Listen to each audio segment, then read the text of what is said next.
I cheated on my boyfriend with my boss. I've always despised people who would betray their loved ones. But it turned out that I am no different from them.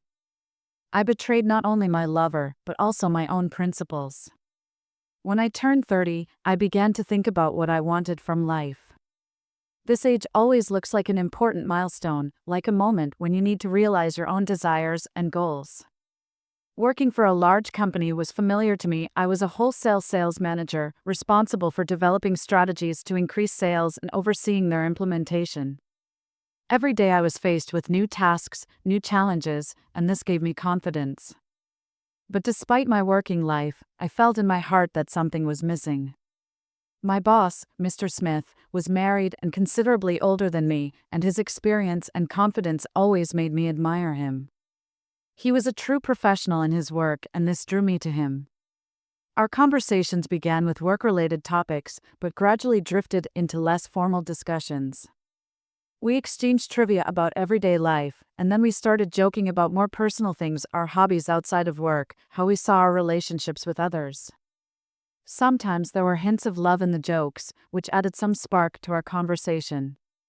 I thought they were just harmless jokes, but there were probably whispers in the office about our strange relationship, and it made me feel strange. Sometimes I thought his glances at me were more than just friendly, they provoked exciting goosebumps in me. This uncertainty gripped me, and I couldn't help but think that there was more going on between us than just a working relationship. I tried to convince myself that it was just a game, but still I couldn't shake the feeling that he saw something more in me. However, I had a strong relationship with my boyfriend, Dan. At first, we were just friends, and then slowly but surely serious feelings developed between us. Dan was a good, reliable, homely man who looked after me beautifully, met me from work with flowers, and always supported me in everything. At first, it seemed to me that such stability was what true happiness was all about. We had been dating for over 2 years, planning a wedding and dreaming of the future. Dan was often sent on business trips, and every time he left, I felt the space around me fill with silence and emptiness. This was especially true when he was going away again for 2 weeks. I was left alone, full of thoughts about our life, how much I appreciated his support and how much I missed his presence. During those long nights, I had to rethink everything that was going on around me, and, although I knew I loved Dan, I couldn't get rid of the thoughts of Mr. Smith that would unsolicitedly cross my mind at such a time. One day, Mr. Smith told me that he had to travel for work to meet with clients at the company's country home. I was a little hesitant, as I realized that this trip could entail many unexpected moments, but curiosity and professionalism overcame my doubts. There was always a lot of work to do, and a new meeting could play a key role in the development of my project. So I made the decision to go with him.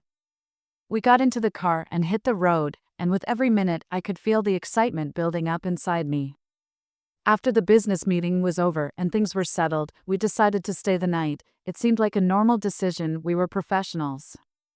We had planned to return the next day, but in order to rest and prepare for the next steps of the project, we decided to stay at the country house.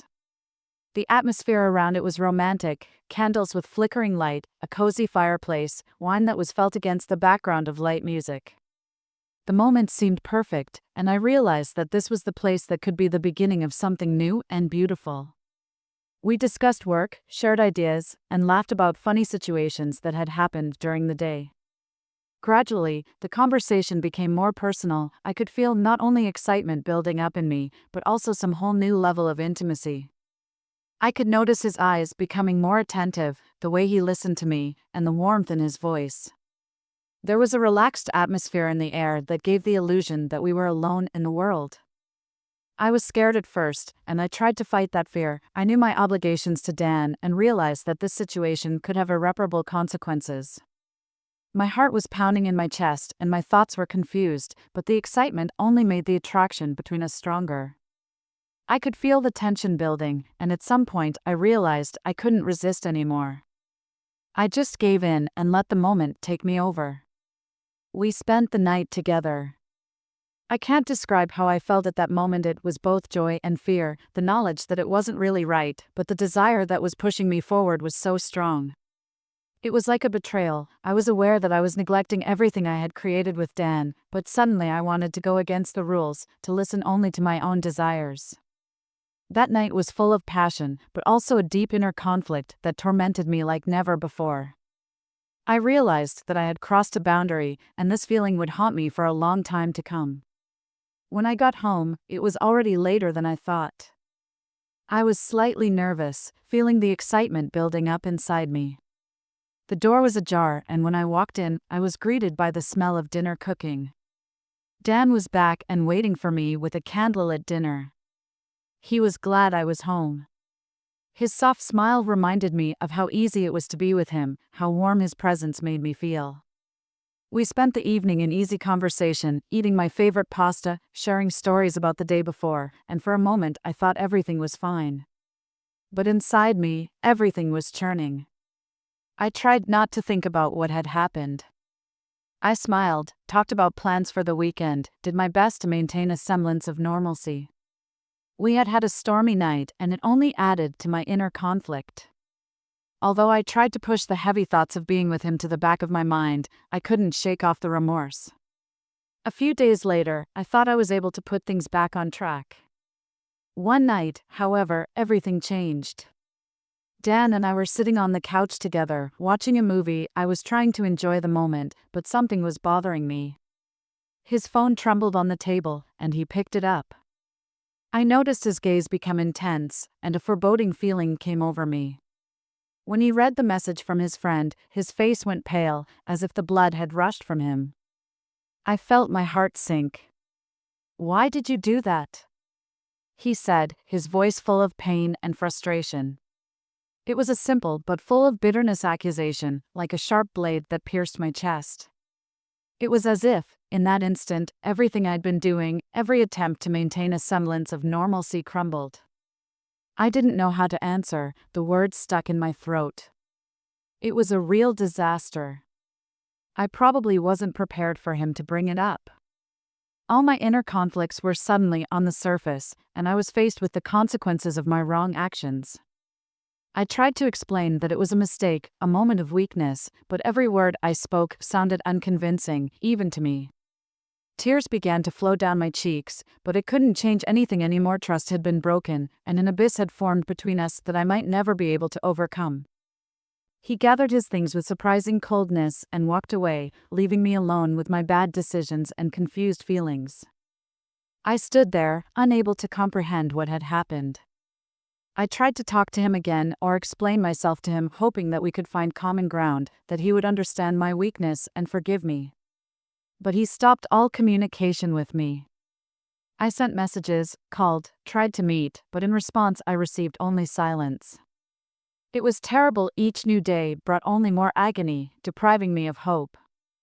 All my energy went to work just to distract myself from the thoughts of how I had lost the man who was everything to me.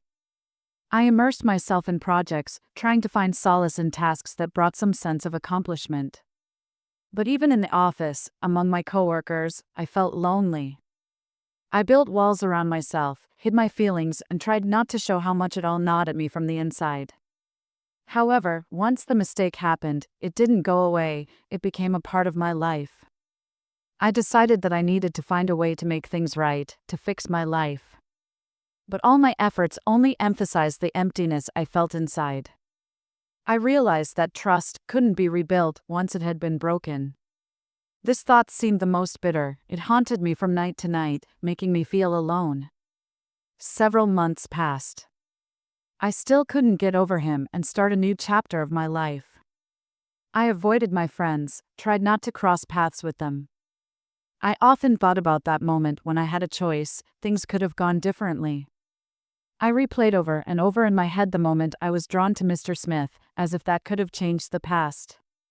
Every time I thought back to our evening at the country house, it depressed me to realize that I just needed to get back to what I really valued, Dan, his support, the warmth he gave me every day.